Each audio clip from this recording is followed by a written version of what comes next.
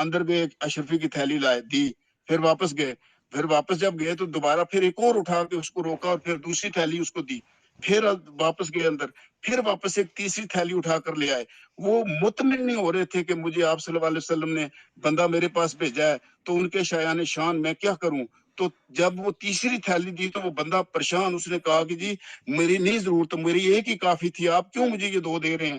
تو انہوں نے کہا تھا کہ آپ کو پتہ نہیں ہے کہ آپ کو کس نے بھیجا ہے. اور پھر انہوں نے کہا مجھے ایک بات کا جواب دیں. انہوں نے کہا کہ آپ رات جلنے والے تیل کے, صرف ایک رات کے دیے کے تیل کے اوپر گھر میں بھینس اور بچوں کو ڈانٹ رہے تھے اور مجھے 3 اشرفیوں کی تھیلیاں تھما دی, یہ کیا ماجرا ہے. تو انہوں نے کہا کہ یہ جو میں نے تجھے دی ہے مجھے اس کا حساب نہیں دینا, یہ اللہ کا معاملہ ہوا, لیکن وہ جو رات کو تیل جلایا اس کا مجھے اللہ کو حساب دینا ہے. تو بات دراصل یہ ہے کہ اسلام میں جو ہے نا یہی نقطہ نظر ہے کہ ہم ضرورت مند جو ہے ان کی ضرورت سے بھی زیادہ دے سکتے ہیں جس کے پاس ہے.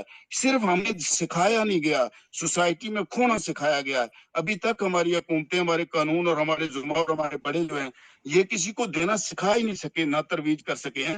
یہ بڑا المیہ ہے, ورنہ آپ نصیحت کو دیکھیں تو یہی جو مثالیں ہیں اسی وجہ سے کوئی ریٹ مقرر نہیں ہوا. اگر ریٹ مقرر ہوتا تو پھر تو غریب ہو جاتا, کسی کو خیال ہی نہ کرتا.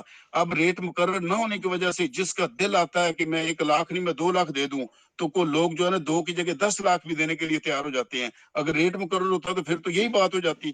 آپ دیکھیں نا زکوٰۃ کا 2.5% ہے, تو 2.5% دے کے لوگ مطمئن ہو جاتے ہیں, حالانکہ 2.5% دے کے ہم کچھ نہیں کر رہے ہوتے, ہم تو صرف اپنی جان چھڑا رہے ہوتے ہیں, مال کو پاک کر رہے ہوتے ہیں. اصل تو دینا وہ ہے جو اس 2.5% سے اوپر آپ دیتے ہیں, اس سے 10% اوپر دیں تو پھر اصل بات بنے.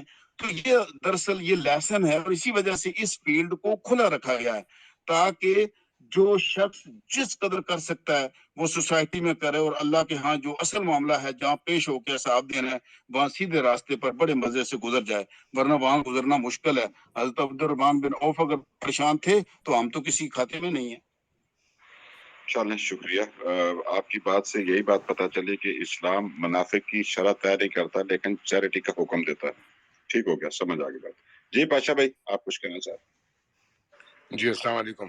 جزاک اللہ, سب نے بہت اچھا بولا ماشاءاللہ, شاہد بھائی نے بھی, انجینئر صاحب نے بھی.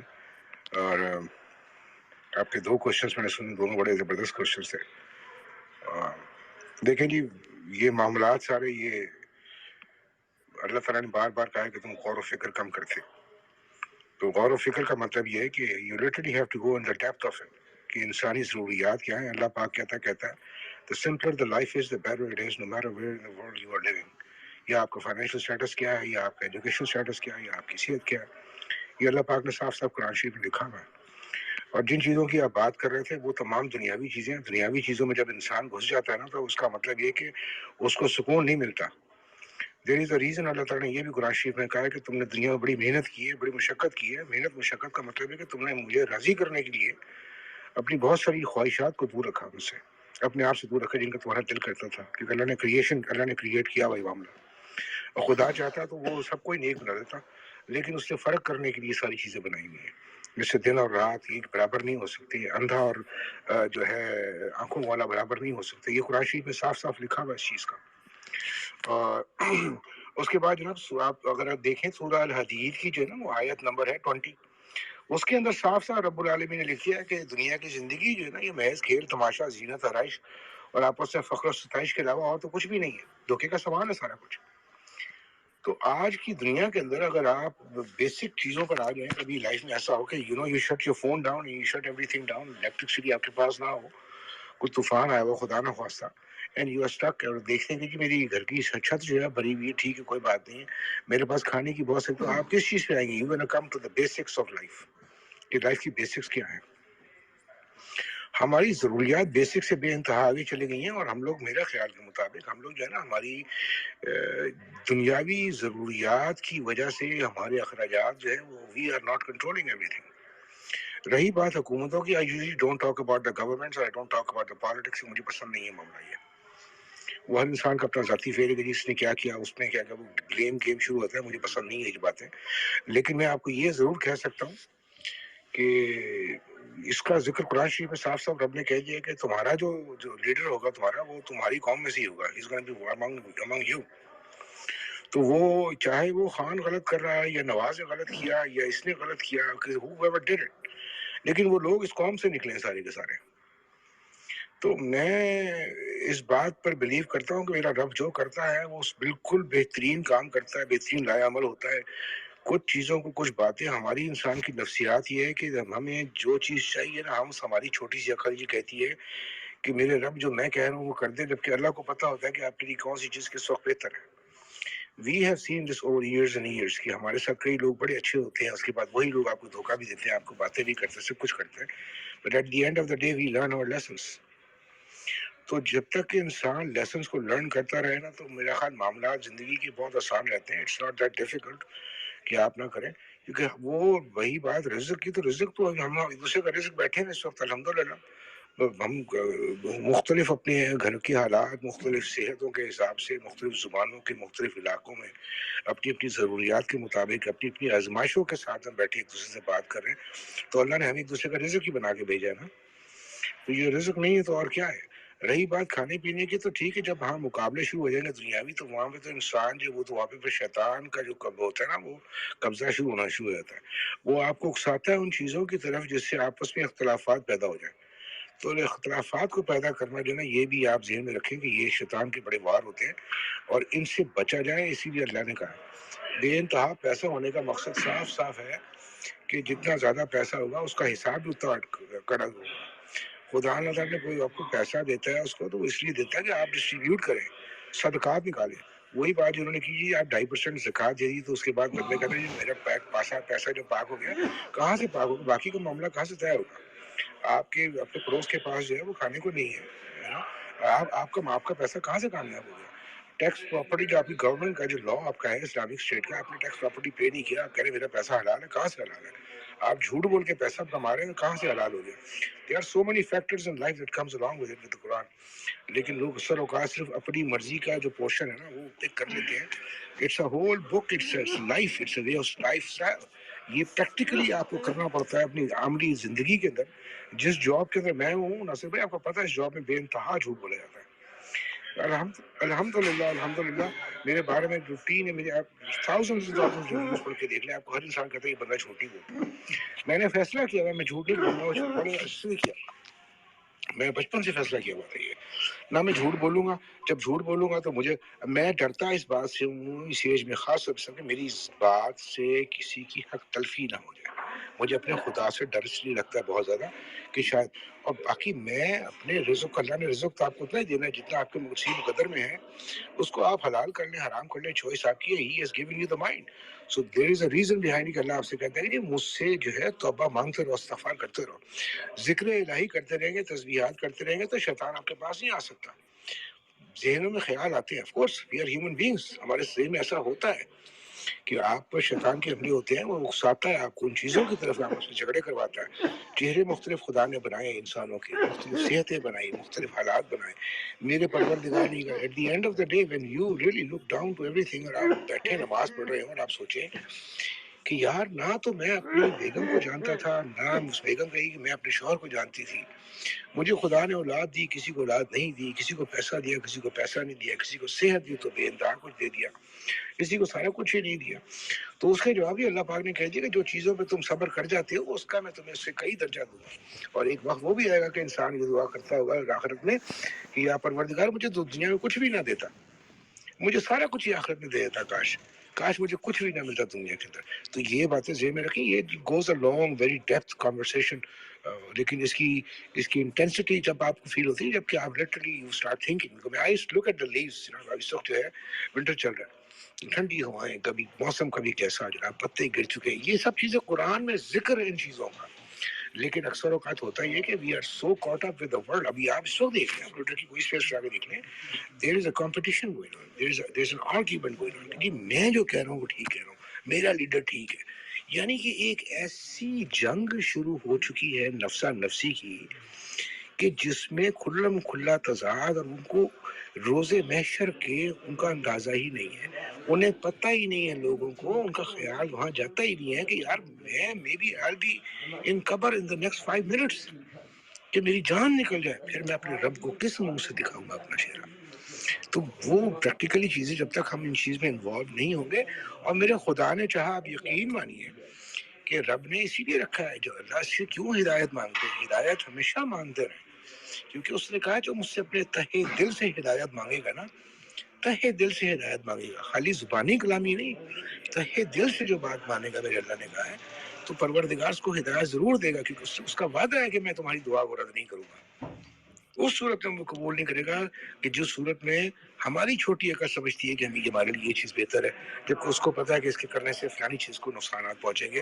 وہ تو اتنا رب رحیم ہے، اس وقت اشرف المخلوقات کا جو ہے ہمیں درجہ دے دیا. تو اگر وہ اتنا پیار نہ کرتا، اتنا بڑا درجہ ہمیں نہ دیتا، تو پھر ہم وی اسٹینڈ نو ویئر. ہم میں سے جتنے بھی لوگ ہیں بیٹھے ہوئے، doesn't matter how much money we got, doesn't matter who we are, ہماری کتنی ایجوکیشن ہے، ہماری کتنی بڑی چیزیں ہیں، لیکن ایک سانس کی مار ہے صرف. ابھی اللہ پاک سانس روک لے، you are done, you are over with it. تو میرا تو خیال یہ کہ it's a matter of more getting involve into the دین and actually implementing it in our daily life. Thank you. بہت شکریہ پاشا بھائی. جی ٹھیک ہے. آپ کی بات سے مجھے یہ بات ملی کہ جو یہ زندگی ہے اس کا تعلق خواہشات کو کنٹرول کرنا ہے. اصل میں انسان کا جو بزرگ ہیں، جو ابو الانسان ہیں، ان کا جو ٹرانزیشنل ٹائم گزرا ہے ایک جنت میں، تو وہاں سے ٹرانزٹ انہوں نے کلیئر کر کے جو اس زمین پہ آئے، روئے زمین پہ، بابا آدم اور اما ہوا، تو اس جنت میں ان کی خواہشات کی تکمیل ہوئی تھی ایکچولی. تو یہ وہاں سے خواہش کا عنصر جو انسان کے اندر رکھا گیا، تو پھر وہ اس درخت کے پاس چلے گئے جس سے اللہ پاک نے منع فرمایا تھا، کیونکہ خواہش کی حص وہاں ان کے اندر پیدا کر دی گئی تھی. اور پھر جنت سے نکال کے یہاں اس ٹرانزٹ میں بھیجا کہ پھر اب جنت کمپلیٹ کر کے آؤ، مجھے بتا کے آؤ کہ تم اس خواہشات پہ کنٹرول کر سکتے ہو یا نہیں. اگر کر گئے تو یہاں سب دوں گا. مجھے تو یہ کنکلوڈ ہوئی آپ کی بات سے. بہرحال بہت شکریہ آپ کا، خوبصورت بات آپ کی. جی راز بھائی آپ بولیے. نہیں ناصر بھائی السلام علیکم. اگر آپ مجھے اجازت دیں تو میں آپ سے ایک مدبانہ درخواست کرنا چاہ رہی ہوں. دیکھیں راز بھائی، یہ نا ریکارڈ ہو رہی ہوتی ہے اور اس کی بعد میں ایڈیٹنگ سر نے کرنی ہوتی ہے. تو سر کی طبیعت بہت خراب ہے، تو میرا خیال ہے کہ ہم اگر ٹاپک پہ چلے جائیں تو وہ زیادہ بہتر ہے. تو یہ ڈسکشن اگر ہم بعد میں کر لیں تو زیادہ مناسب ہوگا. جزاک اللہ. ٹھیک کہہ رہی ہیں. تو میرے ٹاپک پہ آئیں، دعا کریں اور اس کے